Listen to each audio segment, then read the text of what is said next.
सेनेमधून काँग्रेसमध्ये येण्याचं कारण म्हणजे एकच, मागील 4.5 वर्षामध्ये राज्यामध्ये आणि 5 वर्षात देशामध्ये शिवसेनेला दिलेली सापत्निक वागणूक, आदरणीय उद्धव साहेबांचा केलेला अपमान, शिवसैनिकाचा केलेला अपमान, आमदाराजीनं केलेले कामं, खासदाराजीनं केलेले कामं, या सर्व गोष्टीचा रणकंदन आमच्या पुऱ्या महाराष्ट्रामध्ये माजलं आणि त्याचा विरोध म्हणून मी सेनेमधून काँग्रेसमध्ये आलो.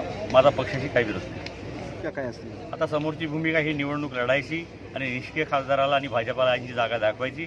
या राज्यात भाजपा नको, या देशात भाजपा नको, अशी भूमिका आमची राहील. निवडून आल्यानंतर खासदारांनी जे कामं करायला पाहिजे ते कामं करायचा प्रामुख्याने प्रयत्न करू. बेरोजगाराचा प्रश्न असो, शेतकऱ्याचा प्रश्न असो, विविध ठिकाणी उद्योगधंदे निर्माण करायचा, सिंचनाचे प्रकल्प जे रखडलेले आहेत ते प्रकल्प पूर्ण करायचा प्रयत्न करू. आणि या लोकसभा क्षेत्रामध्ये सर्व राष्ट्रवादी काँग्रेसच्या नाही तर त्याच्यासोबतच इतरही पक्षाच्या सर्व कार्यकर्त्यांना समान वागणूक, चांगला न्याय देण्याचं कार्य हे माझं राहील आणि सुजलाम सुफलाम हे क्षेत्र कसं करता येईल त्या पद्धतीनं मार्गक्रमण करू.